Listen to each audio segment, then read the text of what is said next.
歡迎大家嚟到今日嘅技術教學環節啊！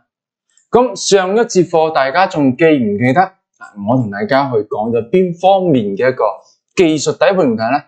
先同大家簡單嚟回顧一下。上節課同大家講咗就係咩啊？頭肩底呢種識別底部形態嘅概念啊。喺呢個概念之下，再教咗大家點去睇雙重底、三重底呢種經典嘅底部形態，利用經典嘅底部形態嚟判斷底部反轉嘅趨勢，並且教咗大家底部個反轉趨勢出嚟之後，確認嘅信號最關鍵係乜嘢？最關鍵嘅就係底部形態低點出嚟之後，仲需要我哋確認股價放量突破頸線，放量突破頸線之後，那麼就會迎嚟我哋技術上嘅乜嘢咧？技術上嘅反彈同埋趨勢反轉，技術派嘅資金就會開始喺價格放量突破頸線之後，開始關注整個股價反轉嘅機會。上一堂課就同大家分享咗呢種經典嘅形態同埋一個運用嘅手法。咁唔知大家喺上節課睇完之後，有冇用翻我哋所教所學嘅知識，將佢貼本用翻歷史嘅 K 線走勢嚟分析操作過嘅個股、指數或者係一個期貨，因為佢應用面非常之廣。咁呢個就係上節課同大家講過關於頭肩底、雙重底、三重底嘅課程。大家如果聽完之後仲係覺得仲係冇熟悉，聽多幾次。咁而家開始，我同大家去基於上一節課進一步去衍生講解俾大家聽，更加複雜或者係更加清晰嘅一種從頭肩底、雙重底、三重底衍生出嚟嘅另外嘅底部反轉形態，亦都係非常之常見。大家見頭肩底之後，想同大家講圓弧底。圓弧底點為圓弧底咧？圓弧底咧顧名思義大家見到圓弧底唔似得雙重底、三重底咁樣，你好難去揾到一個清晰嘅階段低點。你揾到嘅一個股價喺底部下方長期嘅緩慢嘅一個低點，呢個係圓弧底嘅特點。究竟圓弧底又點樣去睇？圓弧底首先大家都係睇翻咩啊？我哋主要呢度係用日線嘅潛伏權。如果唔清晰潛伏權點樣去將未復權嘅股價轉換成復權股價嘅朋友咧，可以睇翻我上一節關於底部形態、雙重底、三重底呢個課程嘅，呢度我就唔再詳細去敘述。咁我哋睇整個 K 線分析，就利用翻日線作為潛伏權嘅價格先可以連續咁樣做翻分析。一定要潛伏權價格。咁潛伏權嘅價格點睇咧？俾大家去睇睇圓弧底呢個經典嘅案例。大家見到圓弧底嘅形態咧，形成嘅時間比較長。呢個係第一個特點，唔似得雙底、三底。雙底、三底可能十幾個交易日，快嘅話就係十幾個交易日就可以出嚟。所以圓弧底會係需要漫長嘅時間，一般比較長，冇那麼嘅三頭幾個月係比較難形成呢個圓弧底。所以做圓弧底一定大家要知道咩啊？耐心唔需要太過早嘅介入。圓弧底末期咧會出現個整理嘅平台，我哋咧可以喺成交量萎縮到突破前嘅成交水準嘅時候再買入。咩意思啊？呢個圓弧底嘅末期會出現一個整理嘅平台，我哋要耐心啲去做圓弧底，一定要等耐心啲，等到整個成交量出現萎縮，萎縮到突破之前嘅成交量水準嗰個時候，先考慮買入。咁如果大家單獨咁聽嚟字面概念仲係好清晰，我同大家慢慢講法。我哋先睇呢個整個行嘅趨勢線，你見到佢好難揾到一個清晰嘅咩低點。譬如呢個位置，你見到出現不久，短短時間之內俾你一口氣大跌大破。跟住到呢個位置，小幅反彈兩日，又繼續新低，呢個位置反彈4日又係下跌，大家見到嘛？呢種嘅跌勢啊，前期係咩啊？跌跌不休啊！圓弧底嘅前期，大家見到啦，連續下跌，陰跌之後反彈，弱勢反彈，再下跌，再弱勢反彈，唔似得前期同大家講嘅雙底、三底好明顯個反彈同埋下跌呢種波動，圓弧底就好慢調整，大部分都調整。咁圓弧底咁直到呢個位置，俾大家睇下，呢個位置我哋叫 A 點，直到呢個位置 A 點出嚟之後，先係一個階段嘅咩？階段嘅低點。點解話階段低點啊？當日唔一定可以即時判斷 A 點就係階段低點，我哋需要等到後續10幾日嘅交易日呢段走出嚟之後，再佢調整，再上嚟呢個位置係 B 點，大家見到嘛？呢個係呢一段圓弧底下跌過程當中最低嘅低點 A 點。咁 A 點出嚟之後會出現一個咩啊？反彈，而反彈嘅幅度肯定係必然超過前期 A 點嘅高位，而且佢好明顯係咩啊？好明顯唔會產生一個比 A 點更加低嘅 B 點。B 點一定係需要比 A 點價要更加高，一定要產生一底比一底高呢個情況，呢個 K 線走勢佢先可以構成翻一個有可能形成圓弧底嘅形態。所以大家要清楚，一定要清楚。咁所以我哋幾時去做關注圓弧底嘅潛在反轉？肯定係就 B 點出咗嚟啦。B 點出咗嚟，你先會考慮，呢個圓弧底呢個跌跌不休嘅圓弧底可能會迎來一個反轉。咁點會先判斷到整個圓弧底去形成一個反轉？大家呢個就要睇咩啊？上節課我哋會判斷整個雙重底、三重底會反轉嘅重要嘅概念係咩啊？大家記得嘛？頸線 A 點出現之後嘅反彈高點 ，B 點出現呢個反彈高點，形成一個水平線嘅頸線。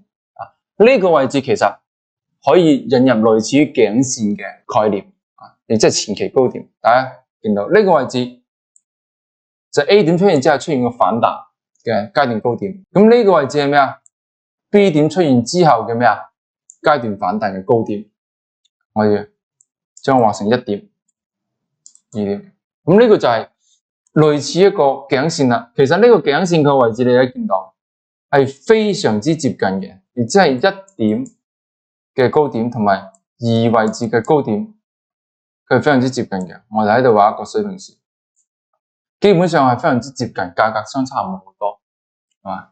所以呢個就係圓弧底嘅頸線。咁圓弧底嘅頸線其實大家去追溯翻1點、2點，我哋將呢個位置畫一個0點。呢個0點喺邊度？呢個位置，大家見到嘛？呢個位置成交量，我哋追溯翻呢個位置咧，可以見到就0點會出現一個巨量嘅成交，天量嘅成交。呢個係咩啊？呢個就係前期股價大幅下跌，恐慌盤殺嘅一個殺籌碼嘅點位必然帶來巨量嘅成交量割肉割盤。所以整個圓弧底嘅一個頸線或者係我哋確認圓底突破線係需要那麼長嘅時間，需要非常之長嘅時間去形成嘅。咁呢個係 A 點，呢個係 B 點，咁形成咗呢個圓弧底嘅一個相對頸線階段位置之後咧，大家可以留意翻啦，圓弧底嘅末期會出現一個整理平台，就係咁意思。A 點出嚟，低點反彈到高位，回調到 B 點階段低點之後反彈到第二個位置，第二個位置之後跟住再調整回調之後，呢個位置我哋可以叫 C 點，C 點呢個位置出嚟，大家見到嗎？其實基本上都係沿住一個頸線位置。圓弧底嘅頸線位置，價格都好平穩嘅，好平穩，好緩慢，每一個波動都好少。而呢個時候，大家見到成交量喺 C 點之後呢個位置頸線位置，佢需要成交量係相對好細，係萎縮嘅。點為細，點為萎縮？大家見到呢個位置成交量係非常之大，連續呢個位置成交量係大。到咗呢個1嘅點位呢個位置，成交量都係相對大。到咗2嘅點位，成交量稍微會更加少。到咗呢個位置成交量基本上每日嘅成交量相對少嘅。點睇啊？就係呢個第二個時間高位嘅窗口啊，相對咩啊？前期一個1點嘅時間窗口，佢成交量係咪更少？C 點之後呢個頸線位置，我哋叫第三點。呢個位置成交量相對第二個價位嘅成交量係咩啊？整體嚟講，佢都會比前段時間少，唔會出現一個好大量嘅成交量出現。所以見到隨住時間嘅橫移，圓弧底佢整個價格係逐漸收斂，波動越嚟越少，成交量係越嚟越少。唔似啦，呢個咩雙重底、三重底係需要放量，唔係圓弧底係需要咩？頸線位置突破只係縮量前期成交量水準嘅時候，縮量到呢個位置，縮量非常明顯，價格企上咗呢個頸線之上，那麼我哋再去買入。呢個就係圓弧底嘅最重要特徵。所以大家其實好多技術派大家知道，做圓弧底咧一定係需要耐心嘅。有句話叫做咩啊？老手容易死喺抄底上邊，有時點解抄底上邊抄唔準？就係過早去介入圓弧底，過早去介入圓弧底，因為圓弧底時間相對長。第二個就係用反咗，圓弧底需要係縮量嘅時候先去介入嘅。我哋雙重底需要放量突破介入，而圓弧底係需要縮量介入，搞反咗呢個原理，導致咗呢個過早抄底。所以大家慢慢體會翻、領會翻圓弧底嘅一個用法。講咗圓弧底之後，咁同大家講第二個相對獨特少少嘅底部形態，倒形底部倒形形態。倒形形態，大家聽個名字應該得唔清楚點為倒形。我等陣同大家講啊，一講你應該好清晰。倒形會有一個咩啊？類似孤島形態，孤島形態啊。譬如一個海岸線中間突然間單獨拎出一個島出嚟，唔貼近整個大陸海岸線。倒形形態究竟點為倒形形態咧？點為倒形形態？同大家講講。首先倒形形態咧，佢一定需要咩啊？我哋首先睇，先揾咩啊？下跌階段嘅。大家見到我哋每一次揾底部形態，無論雙重底、三重底、圓弧底，我哋都係要點啊？都係先從揾下跌段。咁呢個時候見到下跌趨勢喺一個位置，係咪？呢段整個股價係屬於單邊下跌。經過咗一段嘅下跌之後，某一日突然跳空高開，留下缺口。呢個往往跳空高開留下缺口，容易構成底部倒形反轉形態。呢種嘅反轉形態一般嚟講都會單日波動嘅時候比較劇烈。睇呢個形態圖，我哋見到經過一段嘅股價波段持續下跌，下跌之後股價呢個位置慢慢點啊？橫盤，而且大家見到呢個位置先係一個階段低點，呢個先出 A 點，呢個出最低點。前邊時間你見到佢一段時間一直都係點啊？一直係小幅窄跌、陰跌、橫盤，冇一個明顯嘅低點。到咗 A 點出嚟之後，佢先有個咩？正式嘅最低點最低點。咁低點之後，大家揾唔揾到個 B 點咧？短期嚟你好難揾出好似雙重底、三重底嘅明顯嘅 B 點。你又揾唔到圓弧底嗰種慢慢陰跌之後再縮量，慢慢整理嘅形態，揾唔到。而係話出現一個低點之後，出現 A 點呢個低點之後，某段時間會出現一個某一日突然嘅跳空高開，跳空高開就係呢日，大家見到啊？跳空高開，點為跳空高開啊？呢一日係單日長陽，光頭光腳收盤，到第二日價格開盤價明顯高於琴日嘅收盤價，呢個係斷層嘅，直接高幾個價位開盤，並且喺當日係一個陽線收盤嘅，咁形成一種咩啊？高開跳空高開嘅突破缺口。平時啲價格都係連續嘅，呢收盤價喺度你開盤價喺度都係連續嘅，每個價位都係連續嘅。收盤價開盤之間都係連續嘅，冇一個空缺出嚟。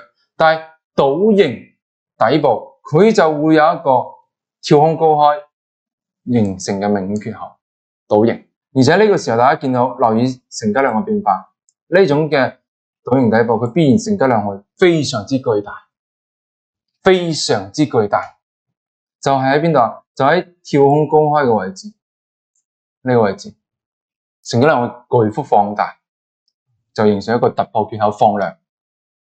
咁呢個就係倒形底部反轉嘅形態。咁所以喺 A 點之後嘅整個跳空缺口係整個倒形反轉嘅最後形態。而倒形反轉之後咧，大家幾時去關注？當然就係 A 點出嚟之後，整個倒形缺口突破之後，大家去做關注。但係要同大家講，做倒形反轉嘅底部關注之後，呢個位置大家見到成交量非常之大。加入嘅時點就會更加講究啦。你需要喺突破之後等翻股價回踩，穩定縮量回踩，穩定黏合某個均線之後，你再介入，而唔係話直接倒形跳空缺口突破之後你就追入去，又唔係咁做。喺突破缺口跳空高開放量之後，等佢穩定回踩，穩定去翻天線支撐位置再關注。呢個就係倒形反轉嘅形態。所以做倒形反轉，大家需要係耐心，突破之後再耐心觀察等待，同圓弧底係類似嘅。做呢兩種形態都要需要耐心嘅等待。所以大家今日呢堂課同大家講咗圓弧底同埋呢個倒形底都係非常之常見嘅形態。佢兩個形態出嚟之後，大家有一共同特點，都係需要突破之後耐心等待關注低點，唔似得其他兩個雙重底差咁大。好，今日同大家分享咗嘅關於底部形態入邊嘅倒形同埋呢個咩圓弧底就到呢堂。咁下節我會同大家進一步分享點樣去利用技術形態判斷頂部逃頂、底部抄頂。整個技術形態嘅底部同埋頂部互相緊密結合，大家先可以去做到呢個唔追高同埋頂部逃頂、底部抄底呢個完整嘅閉環邏輯，缺一不可，好嘛？今日呢堂課就同大家講到呢度，我哋下次課再見，拜拜。